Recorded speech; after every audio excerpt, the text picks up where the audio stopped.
The last words I spoke to my sister Grace were a promise I thought I could keep. I'm coming back for you, Grace. I'm going to make enough money to buy your freedom, and we're going to live as free people in the North. Just wait for me. She was 16 years old, standing in the doorway of our cabin with tears streaming down her face as the storm raged outside. I was 22, strong enough to run, and smart enough to know that this might be my only chance to escape the hell that was Plantation Whitmore. The lightning that split the Georgia sky that September night in 1854 seemed like a sign from God himself, a distraction that would cover my flight to freedom. My name is Samuel Washington, and I am the man who spent 5 years building a fortune to save his sister, only to discover that some things cannot be bought, only avenged. But before I tell you about the fire that consumed everything Master Whitmore had built, let me tell you about the love that drove me to light that fire. Grace and I had been enslaved on the Whitmore plantation since we were children, orphaned when our parents died of fever, and sold to Master Jonathan Whitmore when I was 8, and Grace was 2. We had raised each other as much as we had been raised by the community of enslaved people who became our extended family.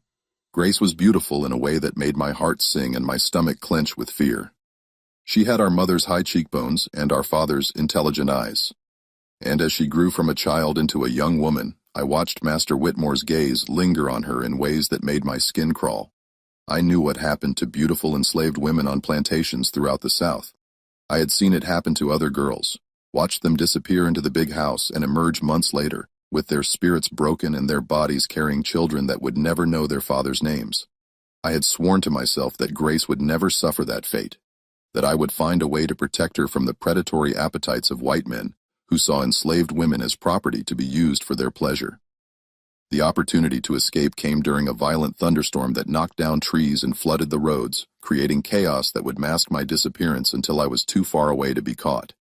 I had been planning my escape for months, studying the movements of the overseers, memorizing the layout of the surrounding countryside, and making contact with conductors on the Underground Railroad who could guide me to freedom. "Samuel, don't leave me here," Grace begged as I prepared to slip away into the storm. "Take me with you. I can run as fast as you can." "No, Grace," I replied, taking her hands in mine and looking directly into her eyes. "It's too dangerous. If we're both caught, we'll both be killed. But if I make it to freedom, I can work and save money and come back to buy you legally." 5 years, Grace. Give me 5 years, and I'll have enough money to purchase your freedom and take you north. What if something happens to you? What if you don't come back?" "I will come back," I promised, pulling her close and feeling her tears soak through my shirt. "I swear on our parents' graves that I will come back for you. No matter what it takes, no matter how long it takes, I will not abandon you." It was a promise that would drive me through 5 years of back-breaking labor, 5 years of studying by candlelight after 16-hour workdays, 5 years of saving every penny I could earn while living on scraps and sleeping in boarding house attics. It was a promise that would sustain me through homesickness and despair, through the constant fear that I would be discovered and returned to slavery, through the loneliness of being separated from the only family I had ever known. The journey to freedom took 3 weeks, guided by brave men and women who risked their lives to help enslaved people escape to the north. I traveled by night and hid by day, moving through swamps and forests, following the North Star and the coded songs that pointed the way to liberty.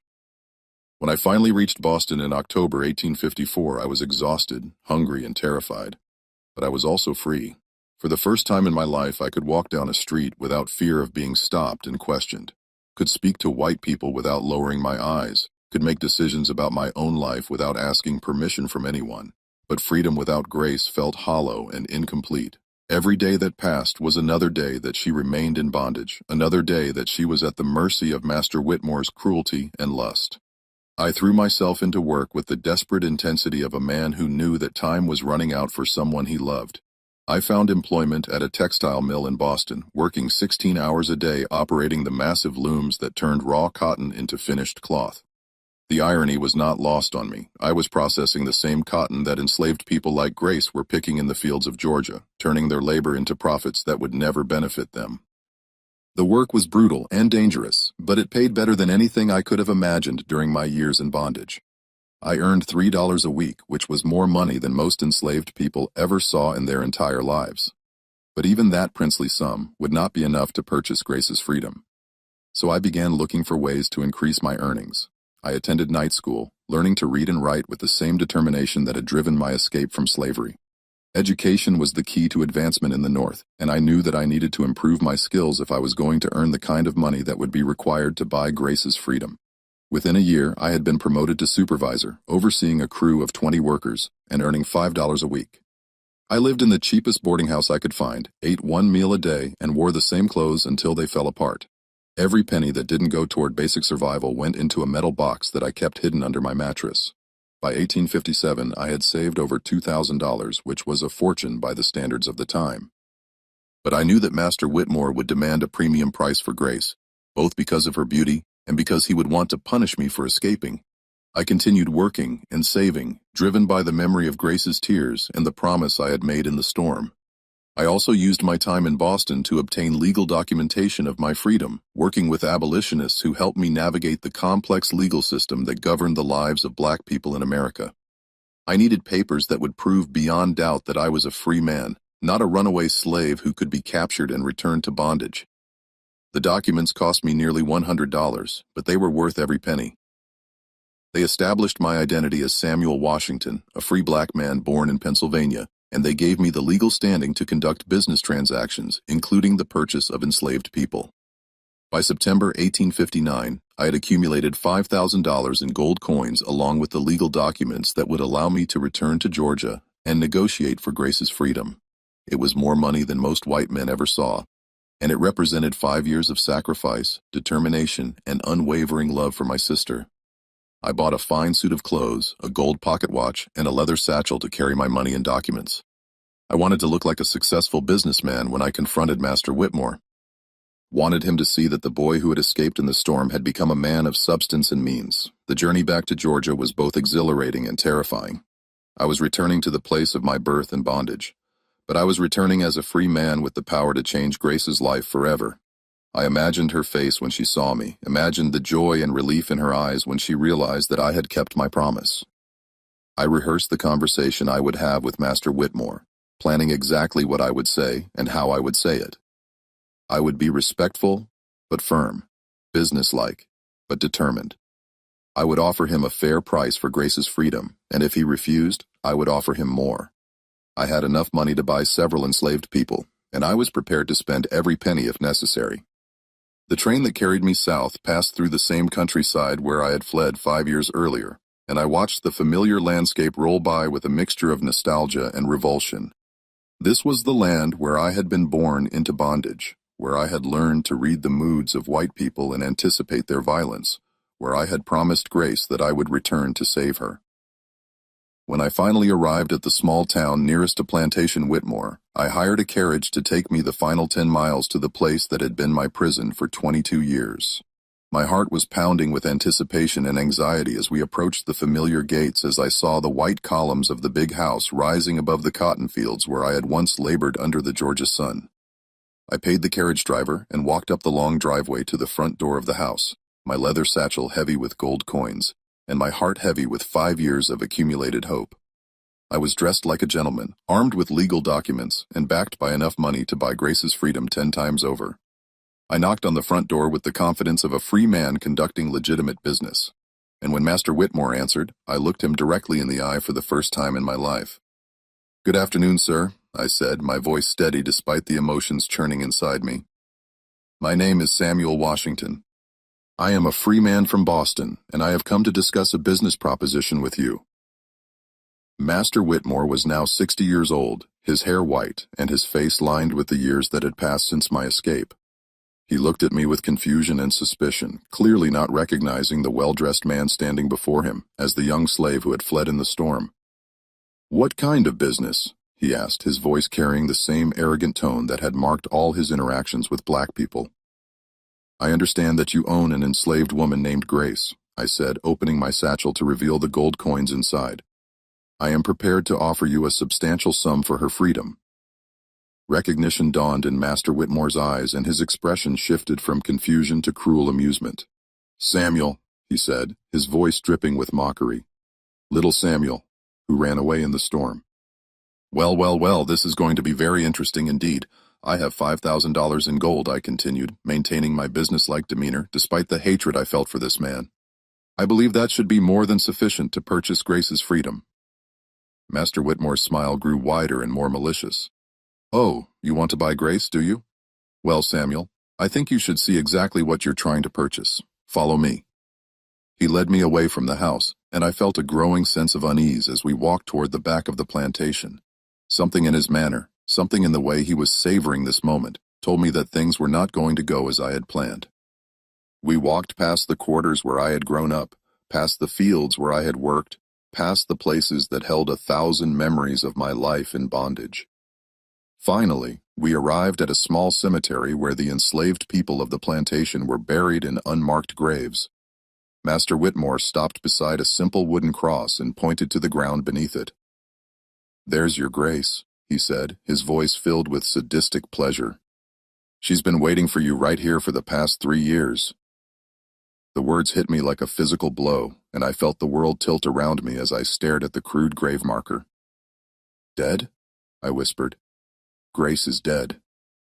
"Oh yes," Master Whitmore replied, clearly enjoying my shock and pain. "Died in childbirth 3 years ago. Such a shame. She was one of my most productive breeding wenches." The casual cruelty of his words, the way he spoke about Grace as if she were livestock, sent a wave of rage through me that was unlike anything I had ever experienced.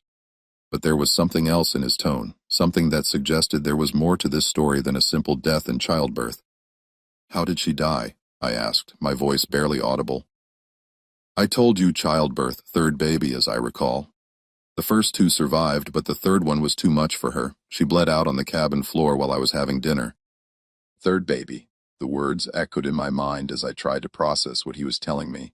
Grace had been 16 when I left, 19 when she died. 3 babies in 3 years meant that she had been forced into sexual slavery almost immediately after my escape. Who was the father? I asked, though I already knew the answer from the satisfaction in Master Whitmore's voice. "Why, I was, of course," he said with pride. "Grace was a beautiful girl, and I always did appreciate beauty. She gave me 3 fine children before she wore out." The world went red around the edges, as the full horror of what he was telling me sank in. Grace had not just died, she had been systematically raped and forced to bear children for the man who owned her. She had suffered the exact fate that I had tried to save her from, and she had suffered it while I was in Boston, working to earn money to buy her freedom. "Where are the children?" I asked, my voice shaking with barely controlled fury. "Sold them?" Master Whitmore replied casually. "Mixed blood children bring good prices at market. I got $800 for the boy, $600 for the girl. The third one died with Grace, so that was a total loss. He had sold his own children." Third baby. The words echoed in my mind as I tried to process what he was telling me. Grace had been 16 when I left, 19 when she died. 3 babies in 3 years meant that she had been forced into sexual slavery almost immediately after my escape. Who was the father? I asked, though I already knew the answer from the satisfaction in Master Whitmore's voice. "Why, I was, of course," he said with pride. "Grace was a beautiful girl, and I always did appreciate beauty. She gave me 3 fine children before she wore out." The world went red around the edges, as the full horror of what he was telling me sank in. I asked, though I wasn't sure I wanted to know the answer. She said, "Tell Samuel I waited for him." Pathetic, really. She wasted her whole life waiting for a ghost. Something inside me broke at that moment. Not just my heart, but something deeper and more fundamental. The promise I had made to Grace, the dream that had sustained me through 5 years of hardship, the hope that had driven me to accumulate a fortune and return to Georgia, all of it was revealed as a cruel illusion. Grace had not been waiting for me to save her. She had been dying while I saved money, suffering while I planned, crying out for help while I learned to read and write. I had failed her in the most complete and devastating way possible, but Master Whitmore was not finished with his torture. "You want to know the best part?" he asked, his eyes gleaming with malicious pleasure. "I could have sold her to you 5 years ago for $500, but now that she's dead, I suppose your money is worthless. Unless, of course, you want to buy some other girl to console yourself with." The rage that had been building inside me finally exploded. 5 years of accumulated fury, 5 years of suppressed hatred, 5 years of dreams destroyed. All of it erupted in a single moment of perfect crystalline violence. I grabbed Master Whitmore by the throat and lifted him off the ground, feeling his windpipe compress under my fingers. "You raped my sister," I said, my voice deadly calm despite the storm of emotions inside me. You forced her to bear your children and then sold them like animals. She died calling my name while you counted your profits. Master Whitmore tried to speak, tried to call for help, but my grip was too tight. I had spent 5 years building the strength that now held his life in my hands. 5 years developing the muscles that could crush the throat of the man who had destroyed everything I loved. I worked 16 hours a day for 5 years to save Grace, I continued, watching the life fade from his eyes. I lived on scraps and slept on floors and saved every penny to buy her freedom. And while I was doing that, you were raping her and selling her children and letting her die alone. Master Whitmore's struggles grew weaker, and I could see the moment when he realized that he was going to die. The arrogance and cruelty that had defined his life were replaced by fear and desperation, but it was too late for mercy. She waited for me, I whispered as his body went limp in my hands. She died waiting for me to save her. Now you can die knowing that I came back to avenge her. I let his body fall to the ground beside Grace's grave, and for a moment I stood there in the silence, looking down at the man who had destroyed my life and the simple wooden cross that marked my sister's resting place. But killing Master Whitmore was not enough. The rage inside me demanded more than just his death. It demanded the complete destruction of everything he had built, everything he had valued, everything that had enabled him to commit his crimes against Grace and countless others. I walked back to the big house where Mrs. Whitmore was preparing for dinner, unaware that her husband lay dead in the slave cemetery. When she saw me enter through the front door, she screamed and tried to run, but I caught her before she could escape. "Your husband is dead," I told her, my voice eerily calm. "He died paying for what he did to my sister. Now this house is going to burn and everything in it." I locked her in the dining room and began systematically setting fire to every room in the house, using oil from the lamps and kindling from the fireplace. The flames spread quickly through the dry wood and expensive furnishings, consuming in minutes what had taken generations to build. As the house burned, I went to the quarters and told the enslaved people what had happened. "Master Whitmore is dead," I announced. "The house is burning. You are all free to go wherever you want." Some of them stared at me in shock, unable to believe what they were hearing. Others began to weep with joy, understanding that their bondage was finally over. A few asked what they should do, where they should go, how they would survive as free people. "Come with me," I said, opening my satchel and distributing gold coins among them. "I have money and connections in the north. We can all leave this place together and start new lives as free people." 47 enslaved people chose to follow me that night, carrying whatever possessions they could gather as we fled the burning plantation. Behind us, the flames consumed not just the big house, but the barns, the stables, the cotton gin, and the fields themselves. Everything that had made Plantation Whitmore profitable was reduced to ash and smoke. I had kept my promise to Grace, but not in the way I had intended. I had not saved her life, but I had avenged her death. I had not bought her freedom, but I had freed every enslaved person on the plantation that had killed her. I had not brought her north to safety, but I had brought justice south to Georgia. The fire that burned that night was fed by 5 years of accumulated rage, 5 years of broken dreams, 5 years of love that had arrived too late to save the person it was meant to protect. But it was also fed by something else, the understanding that some promises can only be kept through destruction, and that sometimes the only way to honor the dead is to burn down the world that killed them. As we walked north through the Georgia night, carrying the freed enslaved people toward the Underground Railroad in safety, I looked back once at the orange glow on the horizon that marked the end of Plantation Whitmore. Grace was still buried there, but her spirit was finally free, and her death had been avenged in the most complete way possible. The promise I had made in the storm had been kept, but not as I had planned. Sometimes the only way to save someone is to destroy everything that threatens them, and sometimes love requires not just sacrifice, but vengeance. The 47 souls who followed me away from the burning ruins of Plantation Whitmore were a mixture of field hands and house servants, young and old, families and individuals who had been torn from their own families by the slave trade. They looked to me for leadership, not because I had appointed myself their leader, but because I was the one who had lit the fire that freed them. As we walked through the Georgia countryside under cover of darkness, I felt the weight of their trust and their hope, pressing down on my shoulders like a physical burden. These people had risked everything to follow a man they barely knew, trusting that I could guide them to freedom in a world that would hunt them as fugitive property.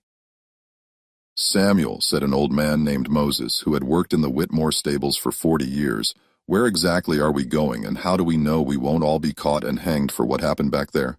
It was a fair question, and one that I had been asking myself since the moment I decided to burn down the plantation.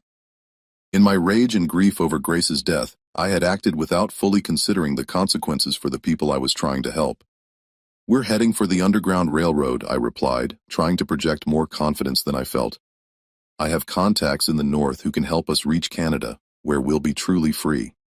And if we're caught, asked a young woman named Sarah, who was carrying a baby that couldn't have been more than a few months old.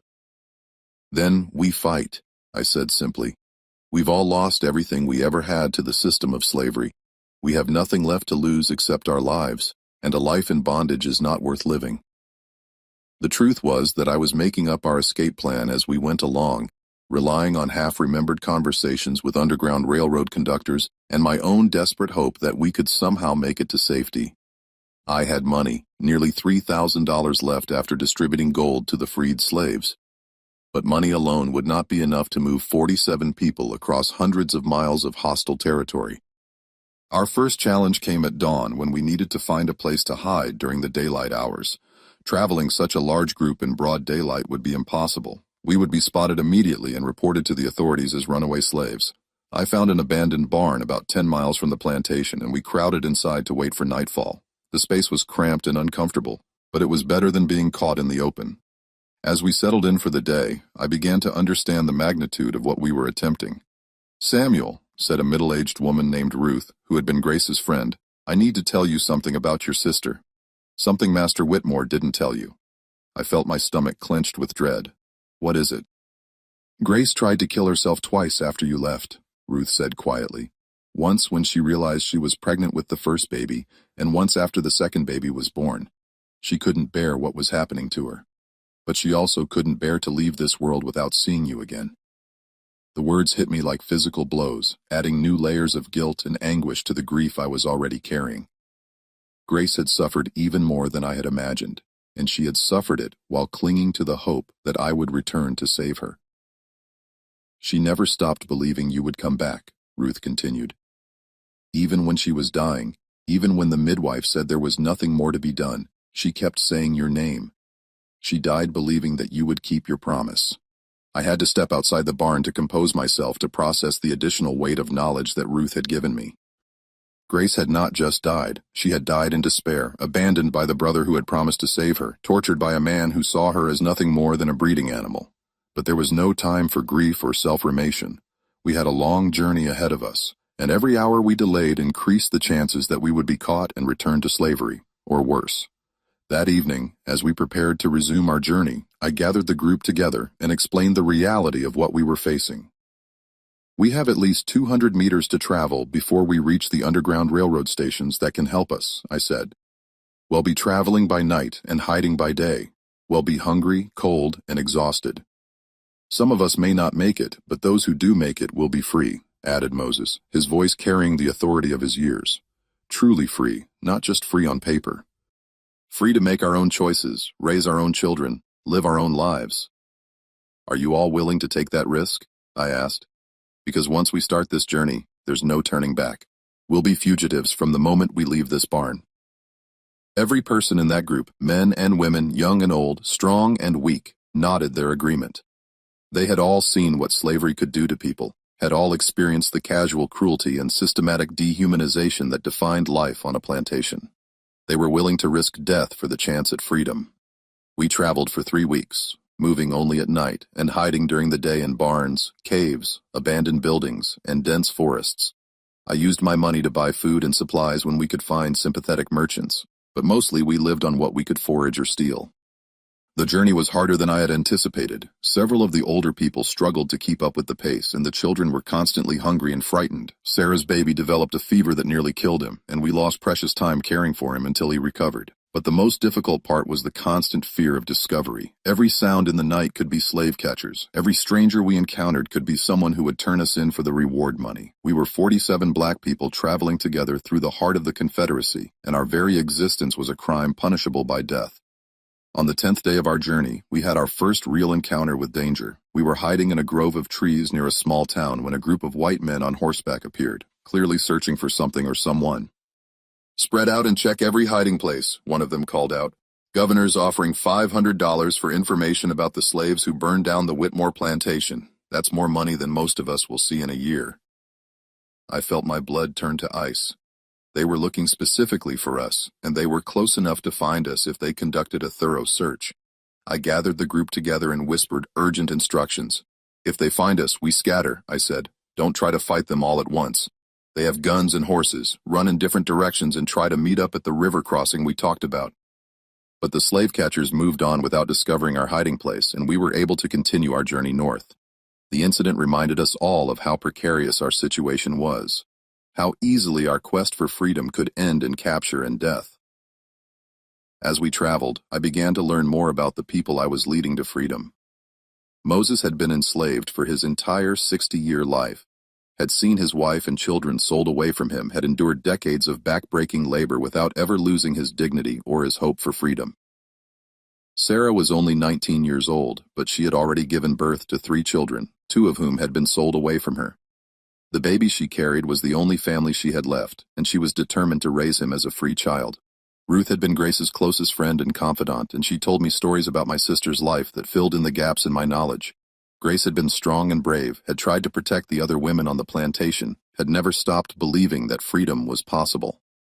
"She talked about you every day," Ruth told me as we walked through a moonlit forest. She would tell the younger girls about her brother, who was going to come back rich and free them all. "You were her hope, Samuel. Even when everything else was taken from her, she still had hope." The knowledge that Grace had died with hope intact was both comforting and devastating.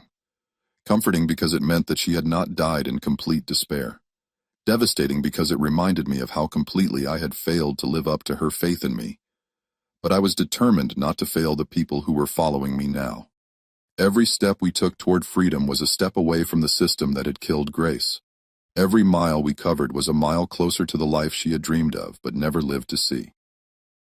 On the 15th day of our journey, we finally made contact with the Underground Railroad.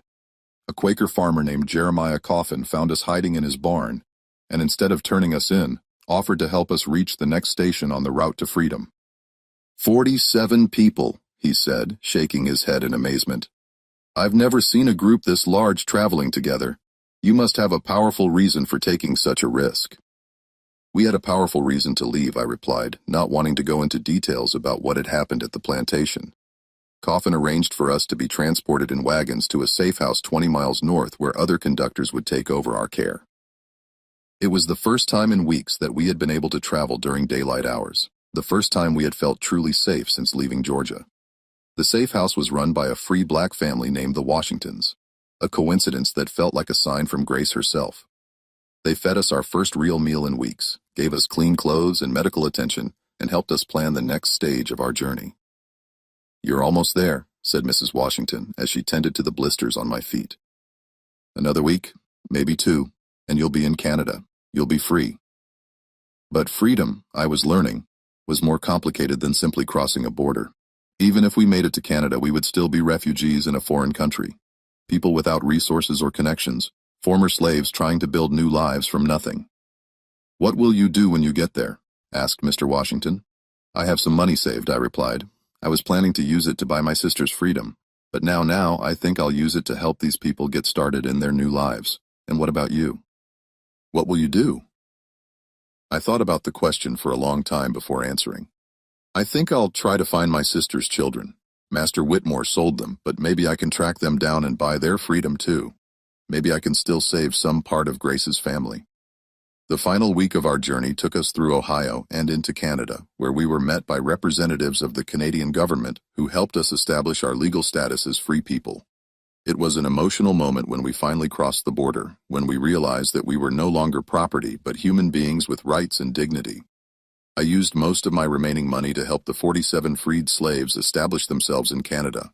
I bought land for those who wanted to farm, paid for apprenticeships for those who wanted to learn trades, and established a small fund to help with medical expenses and emergencies. The community we created was called New Grace in honor of my sister's memory.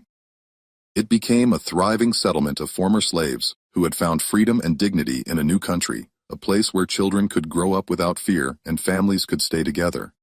But I could not settle down and enjoy the peace we had created.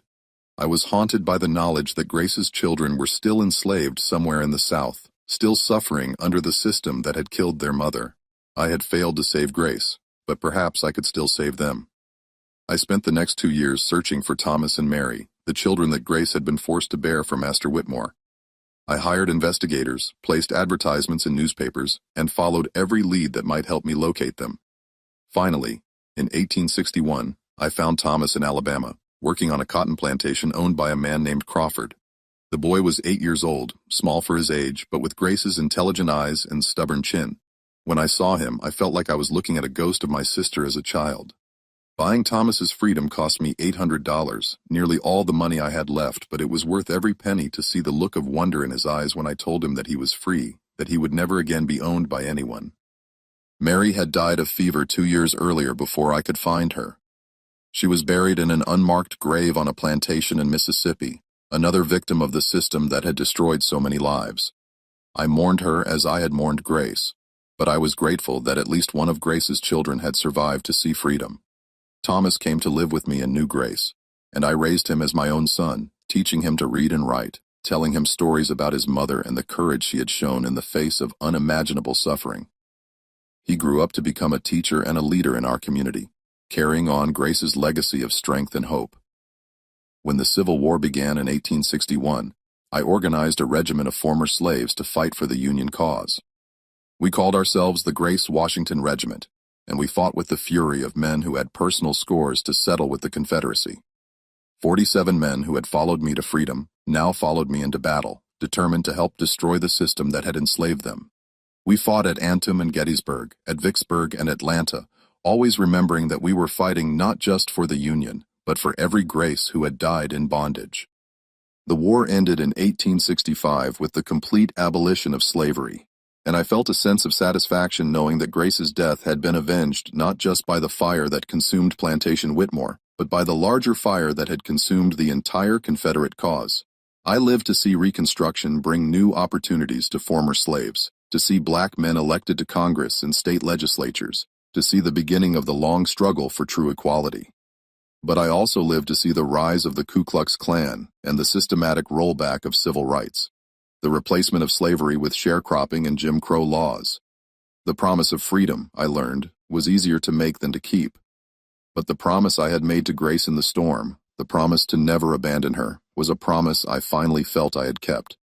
Not through the money I had saved, but through the lives I had saved, not through the sister I had failed to protect, but through the community I had helped to create.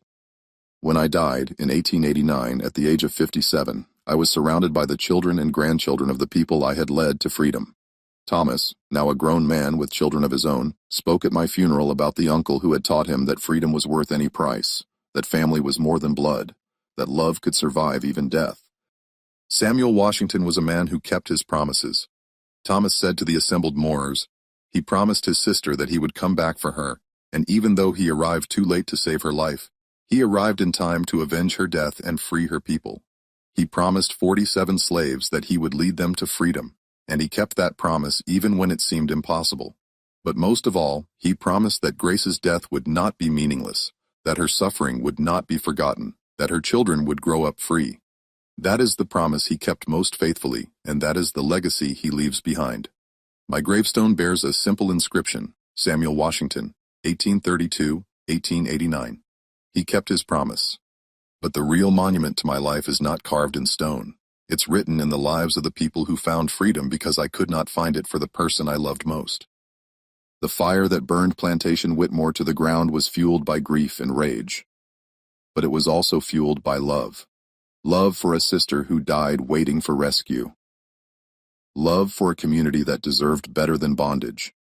Love for children who should grow up free. Sometimes keeping a promise requires destroying everything that stands in the way of that promise.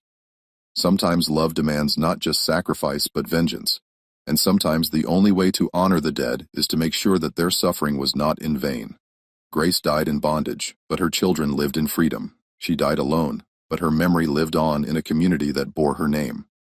She died waiting for rescue, but her death became the catalyst for the rescue of 47 others. That was the promise I kept, and it was enough. 25 years after the fire that consumed Plantation Whitmore, I sat in my study in New Grace, surrounded by the letters and documents that told the story of our community's growth from a desperate band of refugees to a thriving settlement of free black families. The weight of those years pressed down on my shoulders like a physical burden, but it was a burden I carried with pride. Thomas, now 33 years old and the elected mayor of New Grace, had just finished reading the latest letter from the Freedmen's Bureau, which was documenting the experiences of former slaves for historical purposes. They wanted to interview me about the events of 1859, about the burning of the plantation and the mass escape that had followed.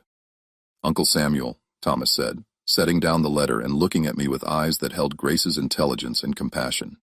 "They want to know the whole truth about what happened that night. Not just the official version, but everything." I had been expecting this request for years, knowing that eventually someone would want to document the complete story of what had happened when I returned to Georgia with $5,000 and a heart full of hope. The legend had grown in the telling, becoming a symbol of resistance and liberation that inspired other former slaves to fight for their rights.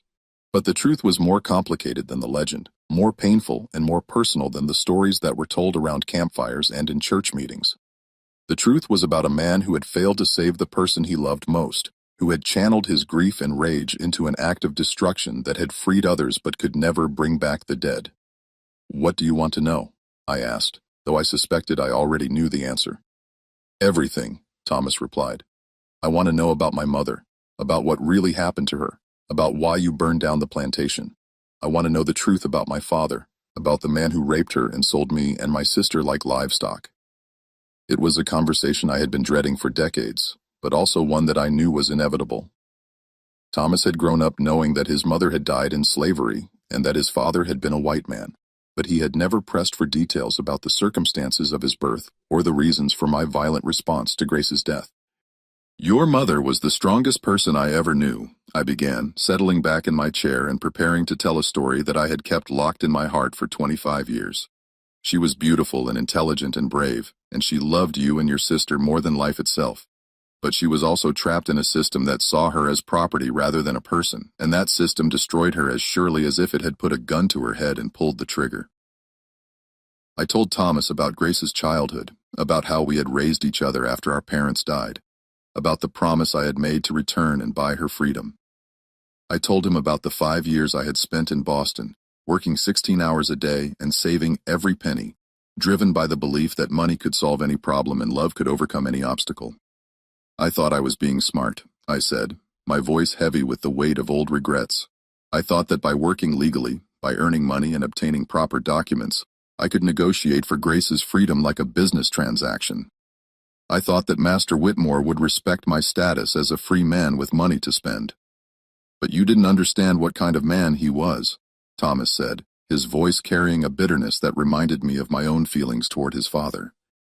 "I understood that he was cruel, but I didn't understand the depth of his evil. I didn't understand that he saw Grace not just as property, but as an object for his sexual gratification. I didn't understand that he would rape her and force her to bear his children and then sell those children when he needed money." I told Thomas about the moment when Master Whitmore had led me to Grace's grave, about the casual cruelty with which he had described her death and the fate of her children. I described the rage that had consumed me, the decision to kill him with my bare hands, the fire that had followed. "I became a murderer that day," I said, looking directly into Thomas's eyes. "I killed your father, and I killed Mrs. Whitmore, and I burned down everything they had built. I don't regret it, but I want you to understand what it cost me to do it." "What did it cost you?" Thomas asked. "My innocence," I replied. "My belief that justice could be achieved through legal means, that good people would eventually triumph over evil people, that love was always stronger than hate. I learned that sometimes the only way to stop evil is to become something evil yourself, and that knowledge changes you in ways that can never be undone." Thomas was quiet for a long time, processing what I had told him. When he finally spoke, his voice was thoughtful and measured. "Do you think my mother would have approved of what you did?" It was a question I had asked myself countless times over the years, lying awake at night and wondering whether Grace would have wanted me to seek vengeance for her death, or to find some more peaceful way to honor her memory. "I think your mother would have wanted her children to be free," I said finally. "I think she would have wanted the system that killed her to be destroyed." I think she would have wanted other women to be protected from the fate that she suffered. But I also think she would have been sad about the violence, about the hatred that consumed me, about the fact that I became the kind of man who could kill with his bare hands. Grace believed in redemption, in the possibility that even cruel people could change. I stopped believing in that possibility the day I found her grave. Thomas nodded slowly, understanding beginning to dawn in his expression. That's why you never married, isn't it? That's why you never had children of your own. You gave everything to raising me and building this community, but you never allowed yourself to have a normal life. He was right, though I had never articulated it so clearly to myself. The rage and grief that had driven me to burn down Plantation Whitmore had also burned away my capacity for the kind of simple human happiness that Grace had always wanted for me. I couldn't imagine loving someone the way I loved Grace and then failing them the way I failed her. I admitted I couldn't risk having that kind of responsibility again, couldn't trust myself to protect someone who depended on me. But you protected 47 people, Thomas pointed out. You led them to freedom and helped them build new lives. You protected me and raised me and gave me opportunities that I never would have had in slavery. That was different. I said that was about justice, about making amends for my failure to save Grace. It wasn't about love. It was about debt. Thomas stood up and walked to the window, looking out at the thriving community that had grown up around us. Children were playing in the street, their laughter carrying on the afternoon breeze. Adults were going about their daily business, working in shops and farms and schools that they owned themselves. Uncle Samuel, he said without turning around, I think you're wrong about something. I think what you did was about love. Love for my mother, love for the people you freed, love for the idea that children should grow up free and families should stay together. I think my mother would have been proud of what you accomplished, even if she would have been sad about the methods you used. I think she would have understood that sometimes love requires terrible choices, and that sometimes the only way to honor the dead is to make sure their suffering wasn't meaningless. He turned back to face me, and I saw in his eyes the same determination that had marked Grace's character, the same refusal to accept injustice that had driven me to seek vengeance for her death. I want to tell our story, he said. I want to write it down and publish it so that people will understand what slavery really was and what it cost the people who lived through it. I want them to know about my mother and what happened to her, about you and what you did to avenge her, and what about the consequences, I asked. What about the fact that I confessed to murder, that I admitted to burning down a plantation and killing 2 white people? The statute of limitations has expired, Thomas replied. And even if it hadn't, I don't think any jury in the North would convict a man for killing the people who raped his sister and sold his nephews. The world has changed since 1859. Uncle Samuel, people understand now that slavery was evil, and that sometimes evil can only be stopped by force. Thomas's book, Fire and Freedom, The True Story of the Grace Washington Regiment, was published in 1886 and became a bestseller throughout the North. It told the complete story of our escape from Georgia, our journey to Canada, and our service in the Civil War. But it also told the more personal story of Grace's life and death, and my quest for vengeance.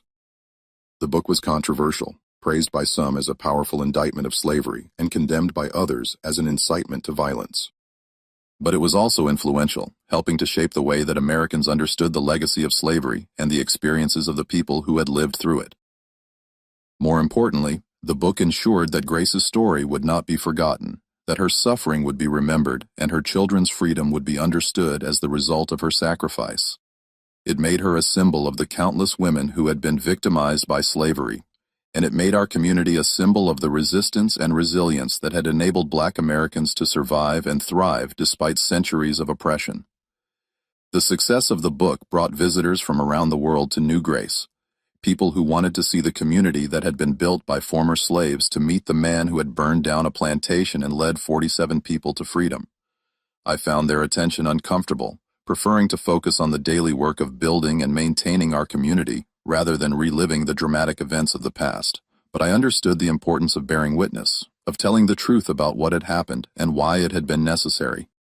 Too many stories of slavery focused on the kindness of masters or the passivity of slaves, creating a false narrative that minimized the horror of the system and the courage of those who had resisted it. Our story was different. It was about the real cost of slavery, the real violence that had been necessary to end it, the real price that had been paid by both the oppressed and the oppressors. It was about love and loss, about justice and vengeance, about the complicated moral landscape that people had to navigate when legal systems failed and evil seemed triumphant. As I grew older and my health began to fail, I spent more time thinking about Grace and wondering whether I had truly honored her memory or simply used it to justify my own need for revenge. The line between justice and vengeance had always been blurry, and I was never entirely certain which side of that line my actions had fallen on. But when I looked at Thomas and the life he had built, when I saw the children playing in the streets of New Grace, when I watched former slaves become teachers and doctors and business owners, I felt a sense of peace that had eluded me for decades. Grace had died in bondage, but her son lived in freedom. She had died alone, but her memory lived on in a community that bore her name.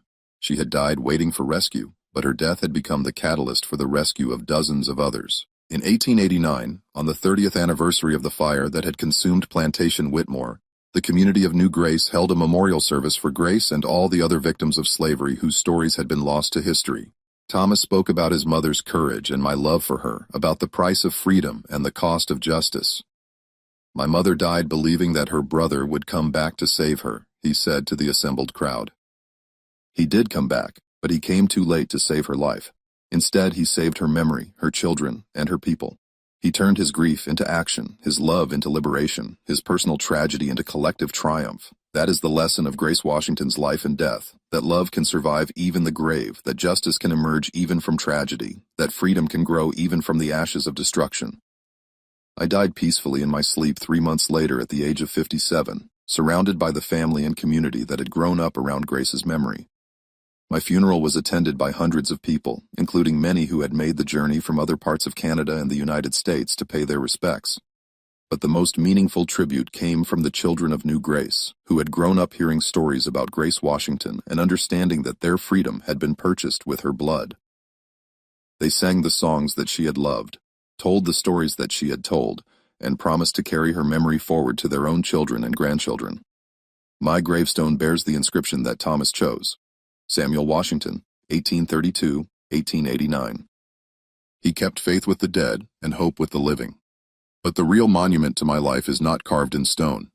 It's written in the lives of the people who learned from our story, who understood that freedom is never free, and that justice sometimes requires terrible choices. The fire that burned Plantation Whitmore to the ground was fueled by love and loss, by rage and grief, by the understanding that some evils are so great that they can only be answered with destruction. It was a fire that consumed not just buildings and property, but also innocence and hope, leaving behind ashes from which new life could grow. Grace died waiting for rescue, but her death became the catalyst for the rescue of others. She died in bondage, but her memory lived on in freedom. She died alone, but her legacy lived on in community. That was the promise I kept, and in the end, it was enough. In the final years of my life, as the 19th century drew to a close and the 20th century beckoned with promises of progress and change, I often found myself reflecting on the strange ways that history remembers and forgets.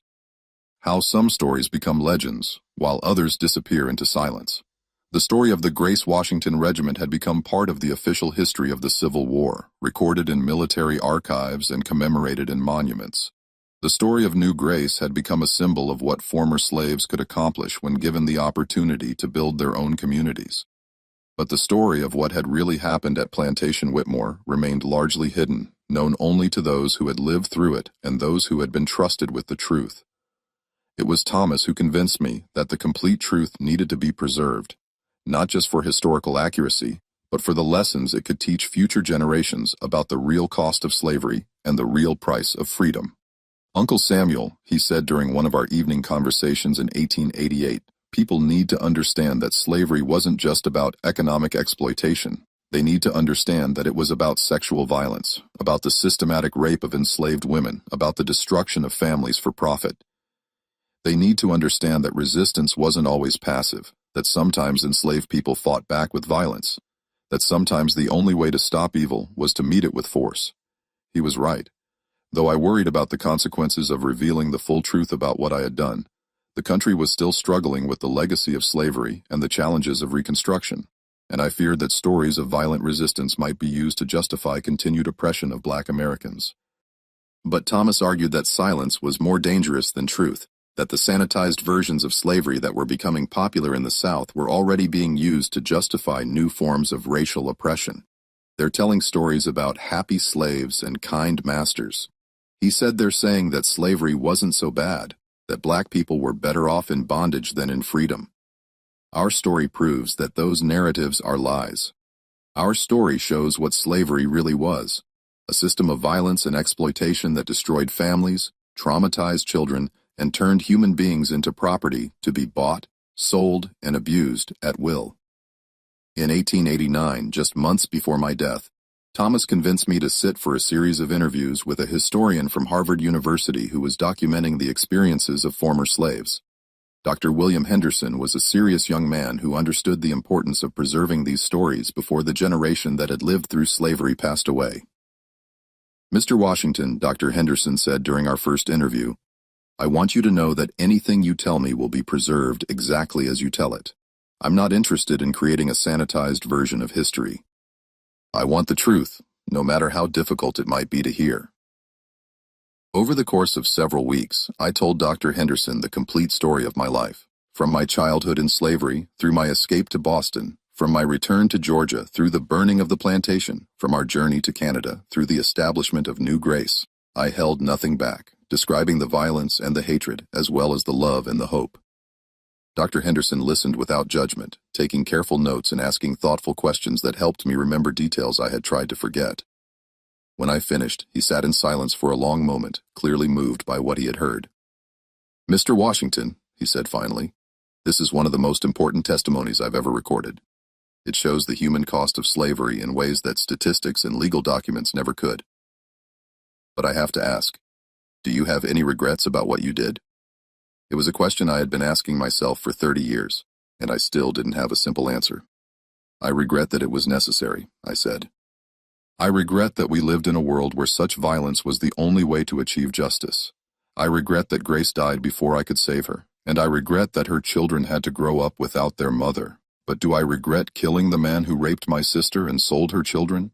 Do I regret burning down the plantation that had been built on the suffering of enslaved people? Do I regret freeing 47 human beings from bondage? No, Dr. Henderson, I don't regret those things.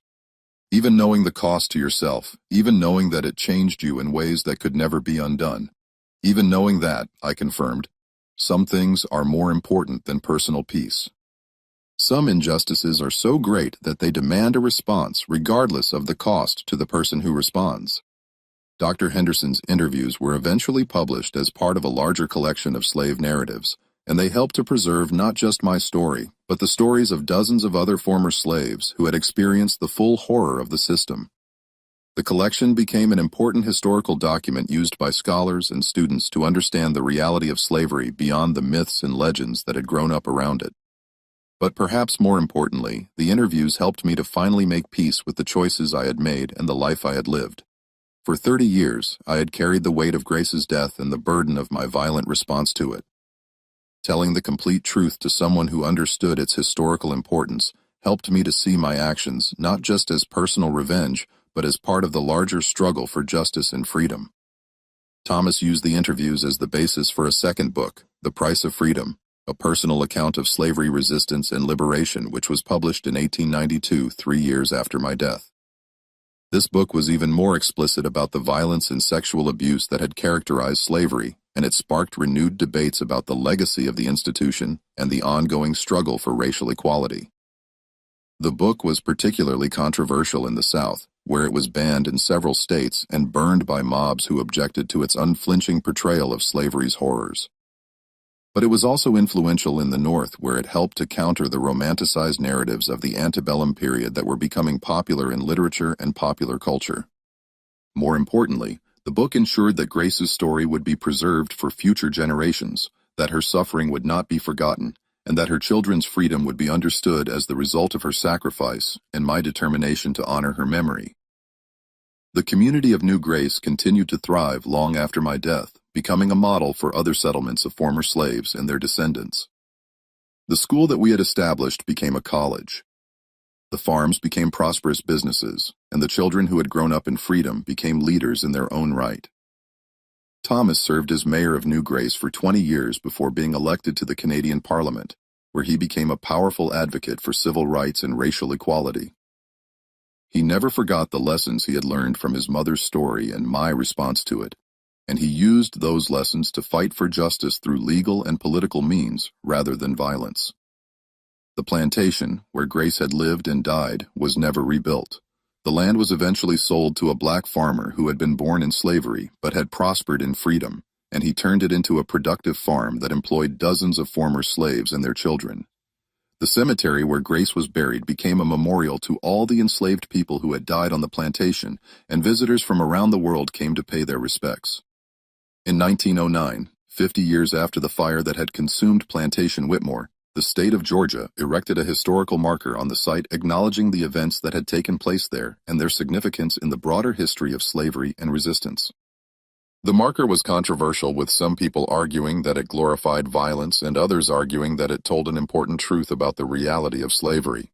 But for the descendants of the people I had led to freedom, the marker was a vindication of their ancestors' courage and a recognition that their freedom had been earned through struggle and sacrifice, rather than simply granted by benevolent authorities.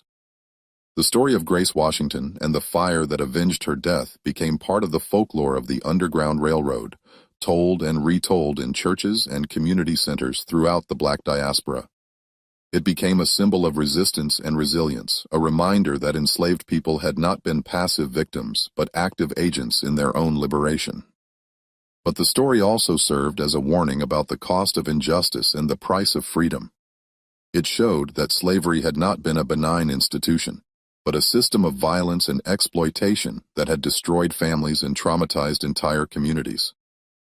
It demonstrated that the end of slavery had not come through gradual reform, but through conflict and struggle, through the willingness of people like me to risk everything for the chance at freedom. As the 20th century progressed and new forms of racial oppression emerged to replace slavery, the story of Grace Washington took on new relevance. During the era of Jim Crow segregation, civil rights activists drew inspiration from the example of enslaved people who had fought back against their oppressors. During the civil rights movement of the 1950s and 1960s, leaders like Martin Luther King Jr. and Malcolm X referenced the legacy of slave resistance in their calls for justice and equality. The story also influenced the broader understanding of American history, helping to counter the myth of the lost cause that portrayed slavery as a benign institution and the Civil War as a noble struggle for states' rights rather than a conflict over human bondage. By preserving the testimony of people who had actually lived through slavery, historians were able to document the reality of the institution and its impact on both enslaved people and their descendants. In 1959, 100 years after the fire that had consumed Plantation Whitmore, the community of New Grace held a centennial celebration that brought together descendants of the original 47 refugees, as well as scholars, activists, and political leaders from around the world. The celebration was both a commemoration of the past and a call to action for the future, a reminder that the struggle for justice and equality was ongoing. Thomas's grandson, Samuel Washington III, spoke at the celebration about the legacy of his great-great-aunt Grace and the man who had avenged her death. Grace Washington died in bondage, he said, but her memory lives on in freedom. She died alone, but her legacy lives on in community. She died waiting for rescue, but her death became the catalyst for the rescue of others. Samuel Washington could not save his sister's life, but he saved her memory. He could not undo the injustice that had been done to her, but he could ensure that similar injustices would not go unpunished. He could not bring her back from the dead, but he could make sure that her death had meaning. That is the lesson of their story, that love can survive even the grave, that justice can emerge even from tragedy, that freedom can grow even from the ashes of destruction. It is a lesson that we must carry forward as we continue the struggle for equality and justice in our own time. The celebration concluded with the dedication of a new monument to Grace Washington erected on the site where the original plantation house had stood. The monument bore a simple inscription, Grace Washington, 1838-1857. She died in bondage so that others might live in freedom. But the real monument to Grace's life was not carved in stone. It was written in the lives of the thousands of people who had found inspiration in her story, who had learned from her example, who had understood that freedom was not a gift to be received, but a prize to be won through struggle and sacrifice. The fire that had consumed Plantation Whitmore in 1859 had been fueled by love and rage, by grief and determination, by the understanding that some evils were so great that they could only be answered with destruction. It had been a fire that had consumed not just buildings and property, but also innocence and hope, leaving behind ashes from which new life could grow. Grace had died waiting for rescue, but her death had become the catalyst for the rescue of others. She had died in bondage, but her memory lived on in freedom. She had died alone, but her legacy lived on in community. The promise that had been made in the storm, the promise to return and buy her freedom, had been kept, but not in the way that had been intended. Sometimes keeping a promise required destroying everything that stood in the way of that promise. Sometimes love demanded not just sacrifice but vengeance, and sometimes the only way to honor the dead was to make sure that their suffering was not in vain. That was the lesson of Grace Washington's life and death, and it was a lesson that would continue to inspire and challenge future generations as they face their own struggles for justice and equality. The fire had burned for only one night, but its light would shine forever, illuminating the path toward a more just and equitable world. That historical note. While the specific events described in this account are fictional, they reflect the very real experiences of enslaved people who escaped to freedom and the complex moral choices they faced in a system that offered no legal recourse for the violence and exploitation they endured.